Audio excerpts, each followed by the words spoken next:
Hello friends, welcome to Indian study पर आपका स्वागत है। दोस्तों, आज की इस वीडियो में मैं आप लोगों के लिए जीके का टेस्ट लेकर के आया हूं, जो कि आपके आने वाले एग्जाम्स यूपी जेल ऑर्डर के लिए बहुत ही ज़्यादा इंपॉर्टेंट है। तो वीडियो को एंड तक जरूर देखिएगा, क्योंकि लास्ट में मैं आपसे क्वेश्चंस भी पूछूंगा और उसका आंसर आपको कमेंट बॉक्स में बताना होगा। साथ ही साथ वीडियो की पीडीएफ डिस्क्रिप्शन में टेलीग्राम चैनल का लिंक दिया हुआ है, वहां से आप प्राप्त कर सकते हैं। तो चलिए स्टार्ट करते हैं। देखते हैं पहला क्वेश्चन निम्नलिखित में से कौन सा पौधे का प्रजनन अंग है। इंपॉर्टेंट क्वेश्चन है, तो पौधे का प्रजनन अंग बताना है। तो कौन सा है? फूल, फ्लावर्स जो होता है वो पौधे का प्रजनन अंग होता है। चौथा ऑप्शन बिल्कुल करेक्ट। अकबरपुर माटी उत्तर प्रदेश के किस जिले का मुख्यालय है? Important questions. अकबरपुर माटी उत्तर प्रदेश के किस जिले का मुख्यालय है? तो ये है आपका कानपुर देहात का। और ये क्वेश्चंस तब से इंपॉर्टेंट हो गया जब से हमारे राष्ट्रपति रामनाथ कोविंद बने। क्यों? क्योंकि रामनाथ कोविंद का जो संबंध है ना, वो कानपुर देहात से ही है, इसलिए ये क्वेश्चंस आपको यहाँ पर देखने को मिला। प्रायद्वीपीय भारत की सबसे लंबी नदी कौन सी है? हम बात करें प्रायद्वीपीय भारत की, तो वह नदी है आपकी गोदावरी। गोदावरी जो है वो प्रायद्वीपीय भारत की सबसे लंबी नदी है। बंगाल का प्रथम गवर्नर जनरल कौन था? जल्दी बताइए, बंगाल का प्रथम गवर्नर जनरल कौन था?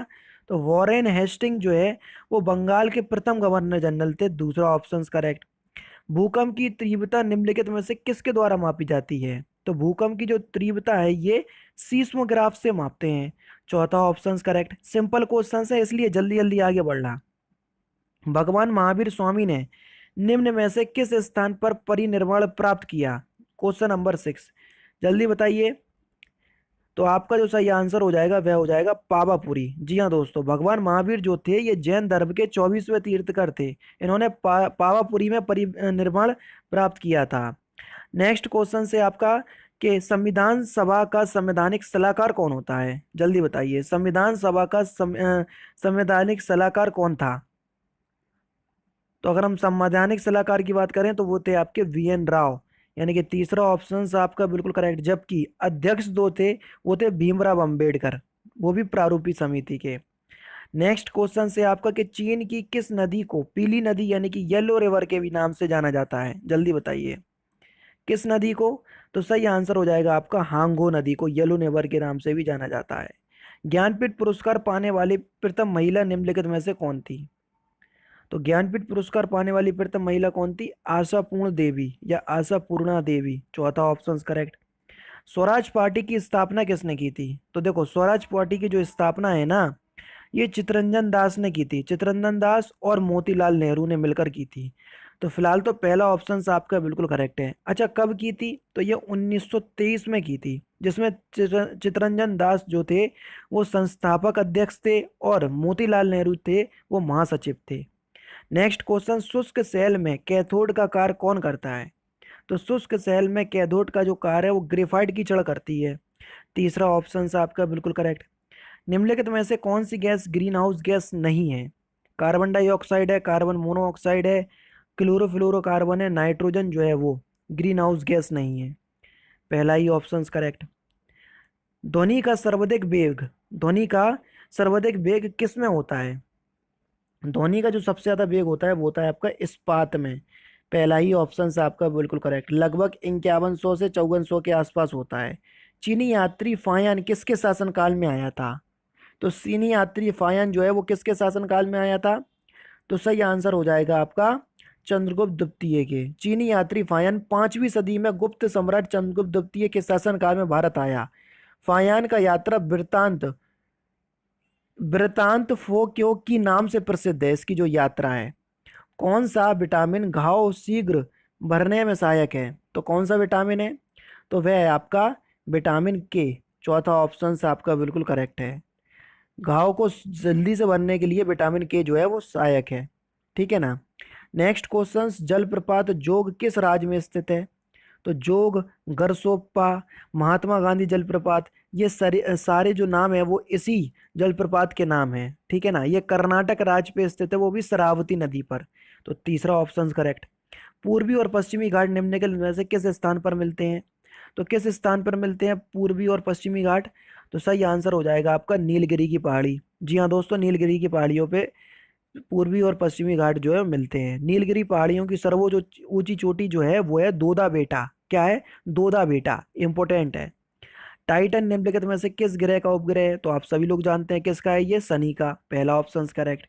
पंचायती राज का सबसे छोटा अंग कौन सा होता है? तो पंचायती राज का जो सबसे छोटा अंग है ना, वह होता है ग्राम पंचायत। चौथा ऑप्शन आपका बिल्कुल करेक्ट हो जाएगा। त्रिस्तरीय पंचायती राज व्यवस्था का सबसे छोटा ग्राम पंचायत होता है। भारतीय पंचायती राज व्यवस्था का गठन बलवंत राय मेहता समिति की सिफारिशों पर किया गया था, वो भी संविधान के अनुच्छेद 40 में। ठीक है ना। नेक्स्ट क्वेश्चन से आपका कि भारत का सबसे लंबा यात्री रेल मार्ग किन दो शहरों को जोड़ता है? तो किन दो शहरों को जोड़ता है? डिब्रूगढ़ से कन्याकुमारी। पहला ही ऑप्शन करेक्ट। डब्ल्यू डब्ल्यू का फुल फॉर्म क्या है? तो डब्ल्यू डब्ल्यू डब्ल्यू का जो फुल फॉर्म है वो क्या है? World wild web. यानी कि इस क्वेश्चन का तीसरा ऑप्शन करेक्ट। निम्नलिखित में से कौन सा स्थल सिंधु घाटी सभ्यता से संबंधित है?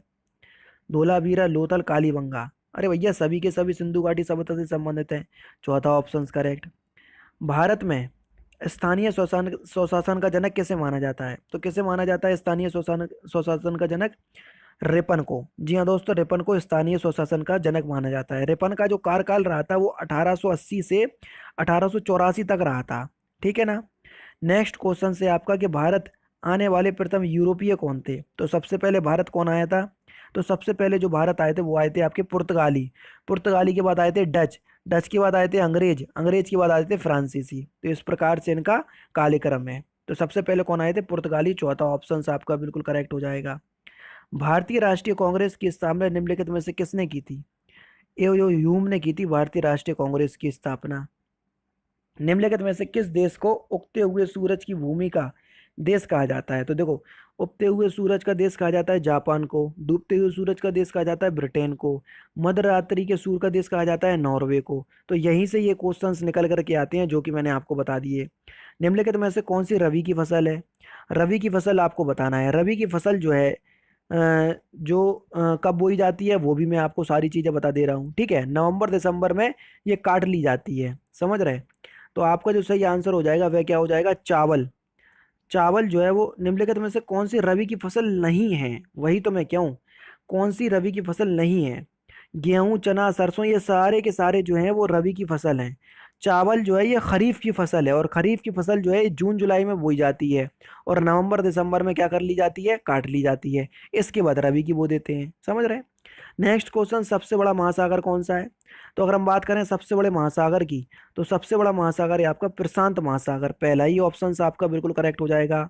अटलांटिक महासागर, हिंद महासागर। देखो सबसे बड़ा महासागर है आपका प्रशांत महासागर, जबकि अटलांटिक महासागर, हिंद महासागर दूसरे और तीसरे बड़े महासागर हैं। समझ रहे? आर्कटिक महासागर विश्व का सबसे छोटा महासागर है। तो ये भी मैंने आपको बता दिया। विश्व का सबसे अधिक जनसंख्या वाला शहर कौन सा है? तो विश्व का सबसे अधिक जनसंख्या वाला जो शहर है, संघाई। चीन का जो संघाई शहर है वो सबसे अधिक जनसंख्या वाला शहर है। लोकसभा के लिए निर्वाचित किए जाने वाले संसद सदस्यों की अधिकतम संख्या कितनी होगी? अधिकतम संख्या की बात करें तो 550। तीसरा ऑप्शन बिल्कुल करेक्ट। निम्नलिखित में से सिख धर्म के संस्थापक कौन थे? तो सिख धर्म के संस्थापक कौन थे? गुरु नानक देव। पहला ही ऑप्शन बिल्कुल करेक्ट।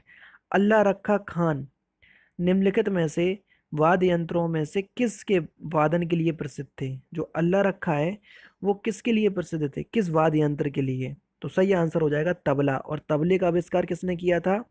अमीर खुसरो। किसने किया था? अमीर खुसरो। पौधों की पत्तियों का हरा रंग किसके कारण होता है? सिंपल है ये भी। तो किसके कारण होता है? क्लोरोफिल की उपस्थिति के कारण। दूसरा ऑप्शन करेक्ट। विश्व शिक्षक दिवस कब मनाया जाता है? इंपोर्टेंट क्वेश्चंस और सिंपल क्वेश्चंस। तो विश्व शिक्षक दिवस 5 अक्टूबर को मनाया जाता है, जबकि भारत शिक्षक दिवस जो है वो 5 सितंबर को मनाता। तो दोनों में ही आपका थोड़ा अलग है। नहीं तो आप सोच लो कि भारत वाला पूछा। शिक्षक दिवस मनाया जाता है 5 सितंबर को, विश्व शिक्षक दिवस 5 अक्टूबर को। अनचाही ईमेल निम्नलिखित में से किसे कहा जाता है? अनचाही ईमेल तो किसे कहा जाता है? स्पैम को। पहला ही ऑप्शन बिल्कुल करेक्ट। मानवाधिकार मानव के लिए क्यों आवश्यक है? तो मानवाधिकार मानव के लिए स्वतंत्रता, समानता और प्रतिष्ठा के लिए आवश्यक है। पहला ही ऑप्शन बिल्कुल करेक्ट। वस्तु एवं सेवा कर, जिसको हम जीएसटी कहते हैं, कब लागू की गई? तो संपूर्ण भारत में जीएसटी कब लागू की गई थी? आपका सही आंसर हो जाएगा 1 जुलाई 2017 से। पहला ही ऑप्शन करेक्ट। टेलीग्राफ का आविष्कार किसने किया था? तो इस क्वेश्चंस का आंसर आप मुझे कमेंट बॉक्स में बताइएगा कि टेलीग्राफ का आविष्कार किसने किया था। सिंपल क्वेश्चंस और इंपॉर्टेंट क्वेश्चंस हैं। तो दोस्तों ये थे आपके 38 क्वेश्चंस जो कि मैंने आज की इस वीडियो में आपको कवर करवा दिए। तो दोस्तों फिलहाल की वीडियो में सिर्फ इतना ही। अगर आपको वीडियो पसंद आए तो प्लीज़ दोस्तों वीडियो को लाइक कीजिए, शेयर कीजिए और साथ ही साथ हमारे चैनल को सब्सक्राइब करना ना भूलें, क्योंकि मैं रोजाना इसी तरह की वीडियोस आप लोगों के लिए लाता रहता हूँ। नमस्कार दोस्तों, जय हिंद, जय भारत।